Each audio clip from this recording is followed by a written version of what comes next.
Good afternoon, one and all. In this session, we are going to learn operating systems part 1 as part of UGC NET, JRF, and SET. So, coming to the part 1, the contents are what is operating system and what are the types of operating systems and what are the scheduling algorithms, the most important concept in operating systems, and page replacement algorithms. So, generally, మనకి net లో గానీ set లో గానీ scheduling algorithms మీద one question short గా వస్తుంది and as well as page replacement algorithms మీద కూడా వన్ క్వశ్చన్ షార్ట్ గా వస్తుంది. కమింగ్ టు సెట్ అయితే కనుక ఓఎస్ నుంచి మనకి మాక్సిమం 4 నుంచి 7 మార్క్స్ దాకా వస్తాయి. కమింగ్ టు నెట్ మనకి ఆల్మోస్ట్ 4 to 5 మార్క్స్ దాకా మనకి కవర్ చేస్తారు ఆపరేటింగ్ సిస్టమ్స్ లో, right? So what is an operating system? Generally, so it is a program that act as an interface between the user and computer hardware. So user ki computer hardware ko oka bridge laga act chesedi edanna undi ante that is called as an operating system. So the service of operating systems manam enni chadivina three most important service of operating system enti ante oka good operating system ki we are going to have three types of services, that is multi-programming, multitasking, and multi-threading. So what is a multi-programming? It is a technique of running several programs at a time, that is running at a time using the time sharing. So time sharing ni base cheskone number of programs okesari ganaka run ayyite then we will call it as multi-programming. Multitasking is similar to multi-programming, but there is a difference. In this, the switching between the jobs occur. So CPU switching will be done between the jobs when you are going to use multitasking. And finally, the last one is multi-threading. That is, whenever a single application requires to perform similar tasks, in such cases, each task is related as a thread. So, ఒకటే task ని more than one number of times కనుక మనం repeat చేయాలి అనుకుంటే కనుక we are going to use multi-threading. So, a good operating system must require or must be a multi-programmed or multitasked as well as multi-threaded. Now, what are the functions of operating system? So general functions of operating system దగ్గరికి వచ్చేసరికి resources ని allocate చేయాలి jobs కి, accounting, protection and as well as process. So general గా operating systems గురించి మనం మాట్లాడుతున్నప్పుడు we are going to have a concept called process. So ఈ రైట్ సైడ్ కనిపిస్తే ఏంటంటే process control block, that is PCB.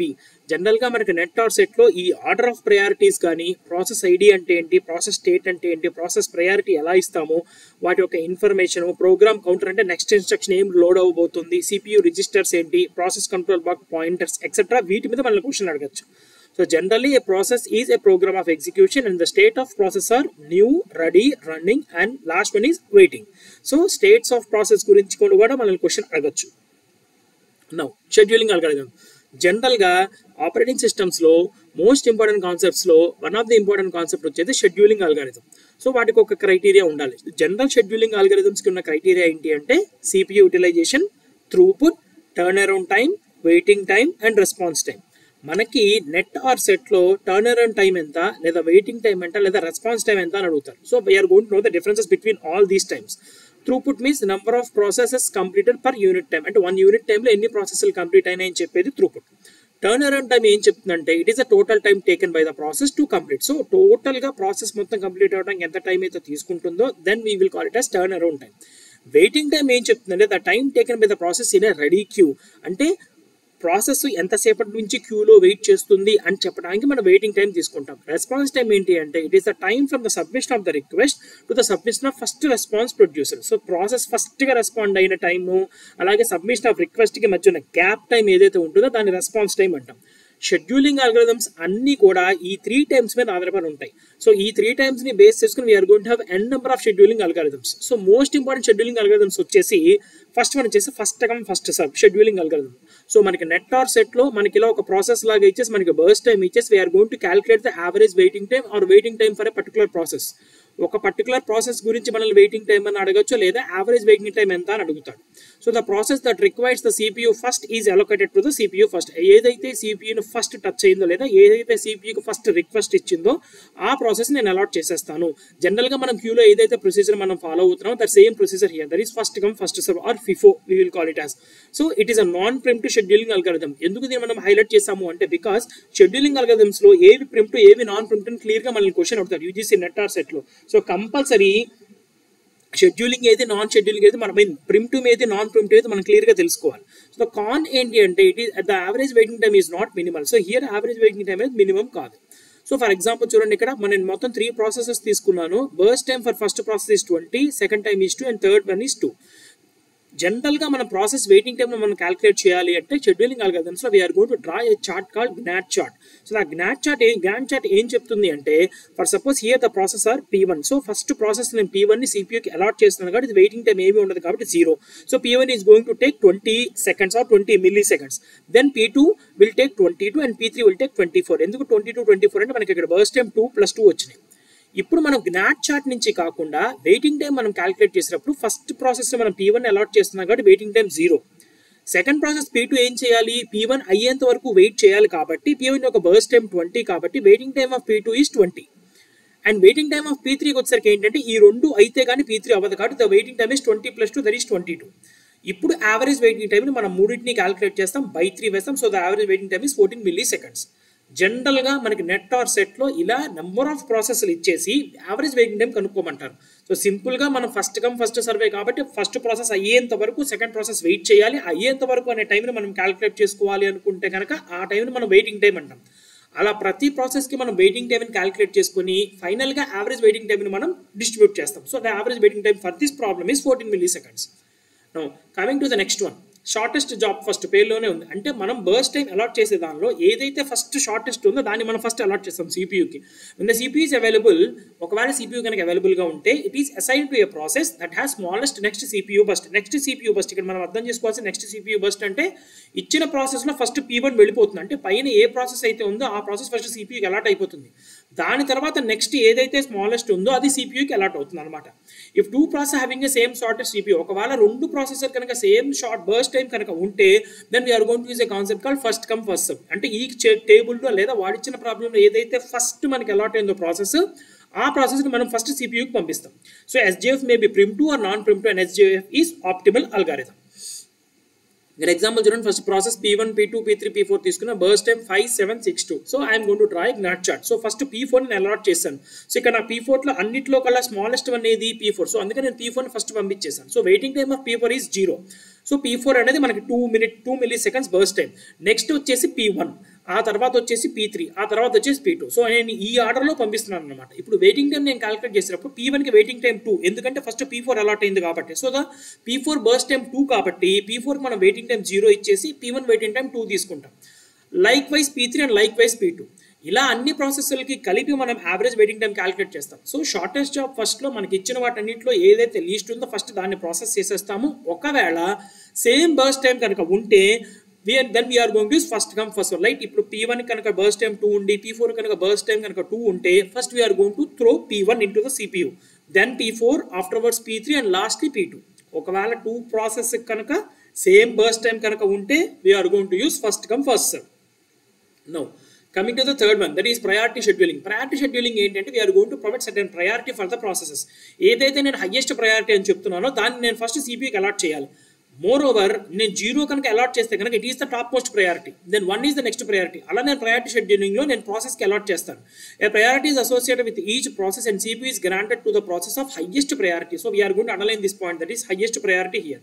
If equal priority persist, ఒకవేళ కనుక 2 process కనుక ఈక్వల్ ప్రయారిటీ కనుక ఉంటే then same case first come first serve use చేసేస్తాం. So ఈ అన్ని అల్గారిథమ్స్లోనూ కూడా ఒకవేళ బర్స్ట్ టైం కనుక ఈక్వల్గా ఉన్నా మనకి నెట్ ఆర్ సెట్లో ఈక్వల్ బర్స్ట్ టైమే ఇస్తాడు. సో అలాంటి కేసెస్లో మనం ఫస్ట్ కమ్ ఫస్ట్ సర్వ్ని యూస్ చేయాలి.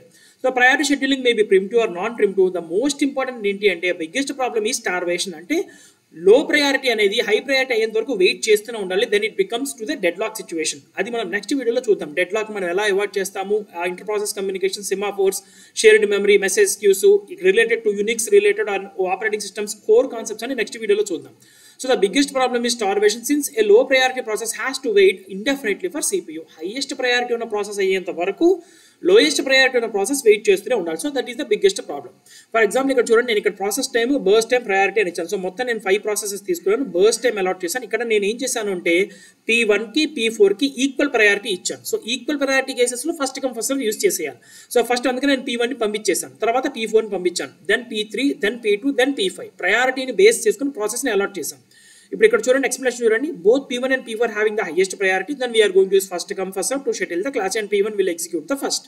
So first నేను P1 execute చేశాను, then P4 will be executed once the P1 is finished, and P3 has the priority too, thus it will execute next, and finally P2 and P5. Average waiting టైంలో మనం calculate చేసేటప్పుడు general formula ఏంటి అంటే ఈ ఫార్ములాను కూడా మనల్ని net or సెట్లో అడుగుతాడు. What is the formula for average waiting time అని? Completion time minus burst time minus arrival time. So దాన్ని బేస్ చేసుకుని అన్ని ప్రాసెస్గా మనం యావరేజ్ వెయిటింగ్ టైంని క్యాలిక్యులేట్ చేసి ఫైనల్గా ఆ టోటల్ యావరేజ్ వెయిటింగ్ టైం ఎంత వచ్చిందో చూస్తాం. సో ప్రయారిటీ షెడ్యూలింగ్లో ఈక్వల్ ప్రయారిటీ కనుక ఉంటే first come first serve use చేస్తాము. అండ్ మోస్ట్ ప్రాబబ్లీ ఏదైతే హైయెస్ట్ ప్రయారిటీ ఉందో దాన్ని మనం ఫస్ట్ సిపియూకి పంపిస్తాం. సో లోయెస్ట్ ప్రయారిటీ ఉన్నది హైయెస్ట్ ప్రయారిటీ అయ్యేంత వరకు వెయిట్ చేయాలి. కాబట్టి ప్రయారిటీ షెడ్యూలింగ్లో ప్రాబ్లం ఏంటి అంటే మనకి స్టార్వేషన్ అనే ప్రాబ్లం వస్తుంది.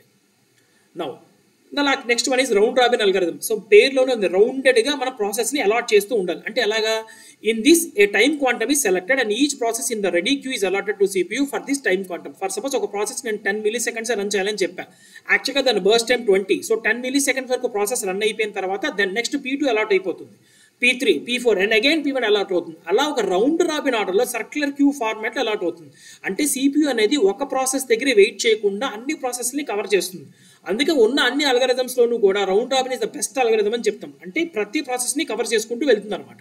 ఫర్ సపోజ్ చూడండి, ఇక్కడ నేను P1, P2, P3, P4 తీసుకున్నాను. Burst time 10, 2, 5, 6. ఇక్కడ మనం ఏం చేయాలంటే ఒక క్వాంటమ్ టైం అనేది తీసుకోవాలి. ఎగ్జామ్లో వాడే మనకి క్వాంటమ్ టైం ఎంత తీసుకోవాలో మనకి ఇస్తాడు. ఆర్ఎల్స్ here I'm going to take a quantum time as 3 milliseconds. అంటే ప్రతి ప్రాసెస్ దగ్గర 3 మిల్లీ సెకండ్స్ వరకు సిపియూ వెయిట్ చేస్తుంది.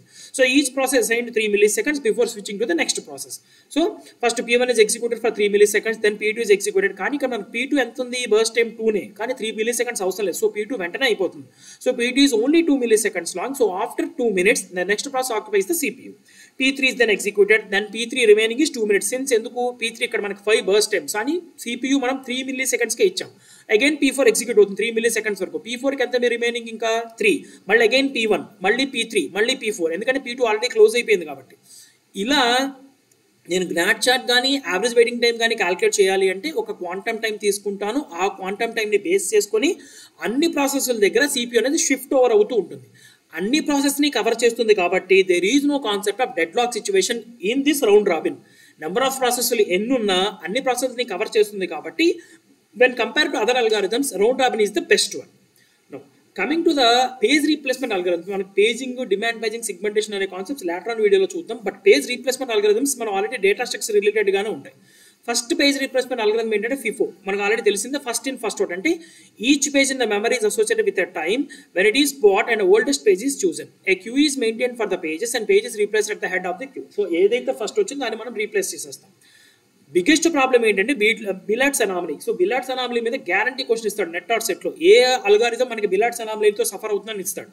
ఎందుకు అంటే పేజ్ ఫాల్ట్ రేట్ ఆటోమేటిక్గా పెరిగిపోతుంది ఫిఫోలో.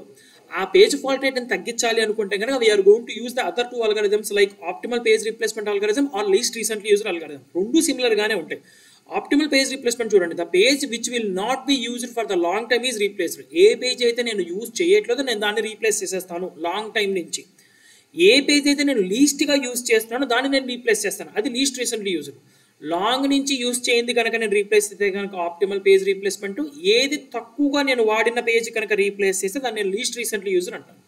సో ఈ 3 అల్గారిథమ్స్ నుంచి మనకి డెఫినెట్గా నెట్ ఆర్ సెట్లో క్వశ్చన్ వస్తుంది. For suppose previous important question చూడండి, యూజీసీ నెట్ 2018లో ఇచ్చిన క్వశ్చన్ ఇది.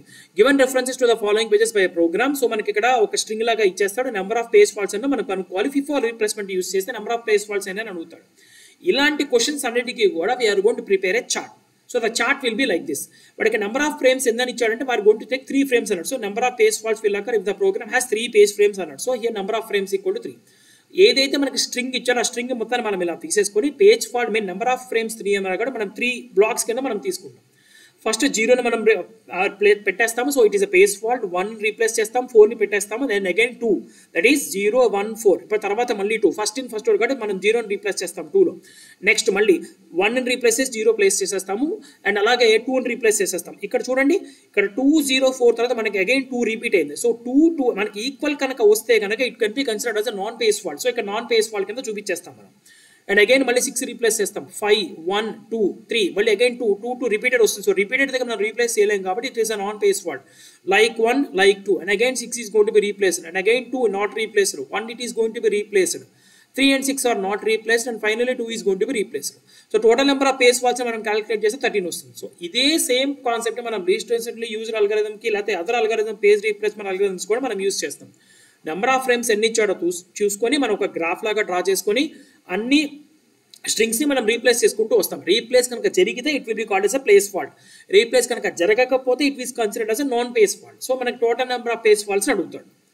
జనరల్ ఇంకో క్వశ్చన్ మనకి యూజీసీ 2006లో ఇచ్చిన క్వశ్చన్ ఏంటంటే basics of operating system. And operating system is a collection of hardware components, collection of input and output devices, collection of software routines and all of the above. Generally మనం ఇలాంటి కేసెస్లో అందరం all of the అబోవ్కి వెళ్ళిపోతాం, ఎందుకంటే hardware components ఉండాలి, input and output device ఉండాలి అనుకుంటాం. But actual definition of hardware operating system ఏం చెప్తుంది అంటే collection of software routines is considered as an operating system. Now, which of the following is a primitive scheduling algorithm? So, shortest job first is the primitive scheduling algorithm when compared to round robin, priority based, and shortest job next, because they may or may not be primitive. But it is shortest job first is definitely primitive algorithm. Now, a software to create the job queue is called, so compiler or interpreter or driver or spooler. So, spooler is used to create the job queue. So, ఇది UGC NET ప్రీవియస్గా మనకి operating systems మీద and అలాగే మనకి previous important questions related to page replacement algorithms కానీ and అలాగే round robin scheduling algorithms మీద ఇచ్చిన క్వశ్చన్. నెక్స్ట్ వీడియోలో we are going to look it on inter process communication, semaphores, shared memory and deadlocks etcetera. Thank you.